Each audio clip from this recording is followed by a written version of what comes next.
Hello everyone and welcome to another edition of What's on My Desk.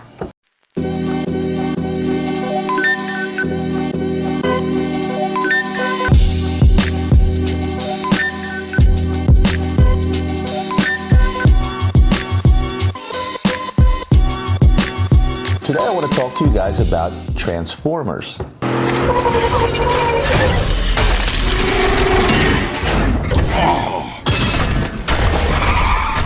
No, not these transformers, but watches that I like to call transformers. And what do I mean by that? At a first glance, they look like something else, and then later they become something completely different. So what did I bring with me today? I brought a few traditional pieces, starting with an old Art Deco Ladies piece, a Van Cleef Arpels, a Bovet Tourbillon, as well as a Jaeger-Lecoultre Reverso. I'm going to quickly run through the first three pieces, and the reason for that is because this video is really about the Jaeger-Lecoultre Reverso and the history of the Reverso, because this to me is an iconic timepiece, one that should be a part of everyone's watch collection. Starting with the old Art Deco piece. Now, ladies' watches from back in the day were more jewelry pieces rather than timepieces or wristwatches for that matter, which is why when you picked up a watch like this, what you were looking at is a beautiful Art Deco diamond bracelet. This one is a bit gaudy, but if you look close enough and you flip over the lid, voila, you get a watch. Transformation number one, a beautiful deco bracelet to a watch. So the functionality was actually hidden. Fast forward to today, you have the Van Cleef Arpels secret model. This particular watch is, again, just that.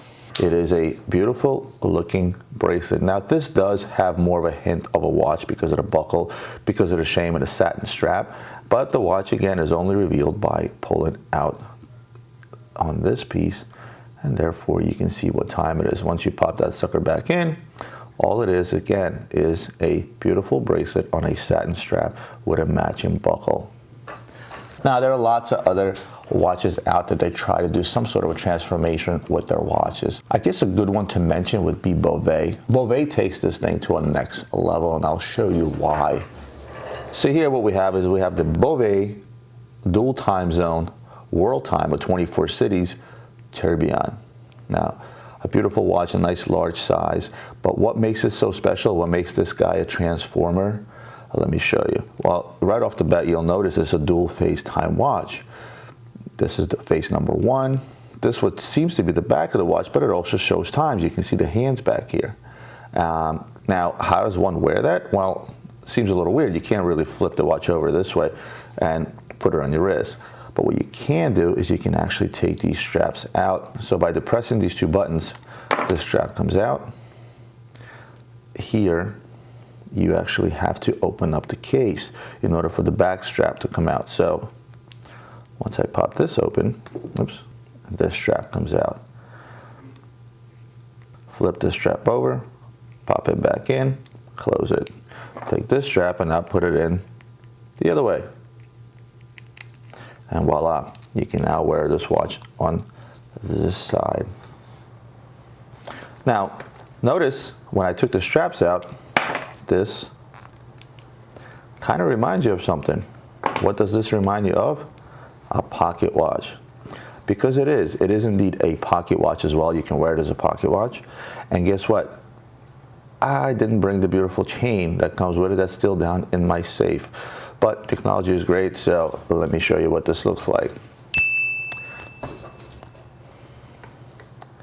As far as I'm concerned in today's world, the Bovet is the ultimate transformer watch. It's double-sided. You can wear the watch on either side by flipping the straps over. It can be worn as a pocket watch. Again, as far as I'm concerned, this is Optimus Prime of today's watches. Last but not least, I want to talk about the Reverso from Jaeger-Lecoultre. And really this is what the main focus of this video is all about, because this is what started it all. This is the ultimate, the most iconic transformer watch that's out there today. And it's been around for 80 plus years now. Of course, I don't get much into the nuts and bolts of all this stuff, but I do like history, especially history that has to do with watches. So a little bit of history about the Jaeger-Lecoultre Reverso. So it all started back in the winter of 1930 to 1931, where a British officer cracked the glass of his watch while playing a polo match, where a Swiss businessman by the name of Caesar de Tray, pronunciation, don't kill me, happened to be watching that game. Now, this guy was a avid watch collector and a businessman with a little bit of dough. So the British Army officer actually challenged him to create a watch that would withstand any kind of damage that could be put forth in a sporting event, such as a polo match. So in order to make this watch, the season needed some movement. So he goes on and discusses the idea with a gentleman by the name of Jaeger-Lecoultre. Let's call him JD. So JD was the owner of Jaeger-Lecoultre Manufacturing at the time. So lo and behold, the firm Jaeger SA was born, which then contracted a French guy whose name was René Alfred Chevet, let's call him RA, who was the actual inventor of the flip and reverse case, which he then patented in Paris in 1931. End result, a beautiful watch where the dial could be flipped to protect it from damage, and the backside which be customized with various engravings such as these.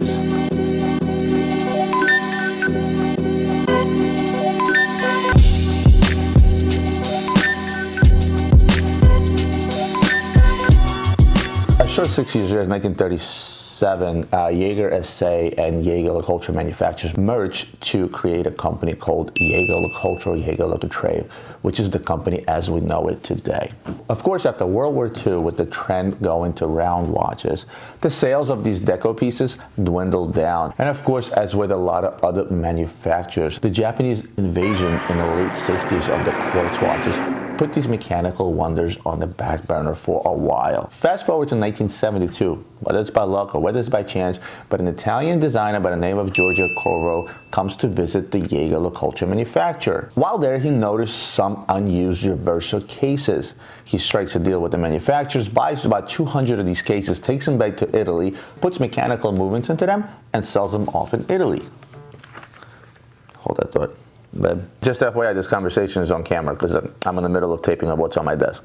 Haha, really funny, babe. No, I'm serious. All right, let me go, babe. Let me finish this episode. I'll call you later, okay? Bye. Where did I stop? Now, this guy then went on convincing Jaeger to relaunch the Reverso, but only use mechanical movements. And it wasn't until like 10 years later, in 1982, when Jaeger-Lecoultre decided to go ahead and launch these reverses with mechanical movements along a lineup that was about 90 to 95% quartz movements. One very, very important note. In 1931, when Alfred René made the case, it was made up of about 30 parts. Fast forward to 1985, when they introduced the waterproof or the water-resistant Reverso, now the case was made up of 50 plus parts, making it the most complicated mechanical case to date. From 85 to about 94, the Reversos got more and more complicated. They still kept the flat back case, but then they introduced things like the Tourbillon. They introduced things like perpetual calendars that were added into the mix, making more and more complicated mechanical movements to go inside these reversible cases. Of course, in 1994, Jaeger finally introduces the duo concept, the Reverso duo concept, with this very, very watch that I'm showing you today. And let me get you a quick close-up on this so you see what I'm talking about. So what's the key here? Is now you have dual functionality on each side. So on the one side you have your regular Reverso, which shows you the date, the time in the small seconds, and then as you flip the watch over, you have a second time zone and a night and day indicator. So this is the Reverso Duo Day Night in rose gold. And the biggest key here is that you sort of have two movements here, or so it seems like it's two movements, but it's not. These are two functionalities of a reversible watch that are still controlled by a single movement, which is kind of a big deal.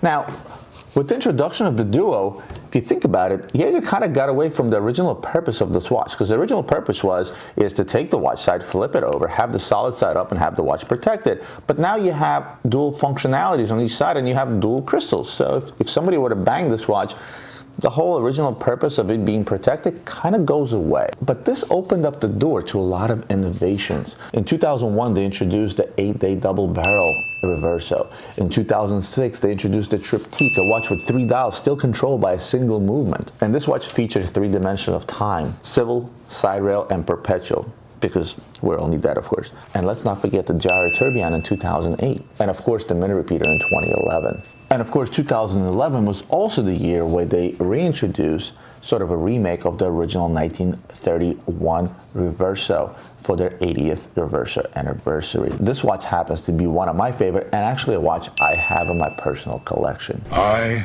am Optimus Prime, and I send this message to any surviving Autobots taking refuge among the stars. We are here. We are waiting. In conclusion, I hope you enjoyed this little episode on watches that transform and like how I tied those into the history of the Jaeger Reverso watch. I will tell you one thing. This indeed is an iconic watch. This is a watch that will go down in watchmaking history forever. And this is also a watch that I feel that every watch collector should have in his or her collection. And oddly enough, you can pick these up on a secondary market for a fairly good deal because of the amount of these Reversos that Jaeger has made in the past. A watch like this that retails for $19,800, you can pick up on a secondary market for under $10,000.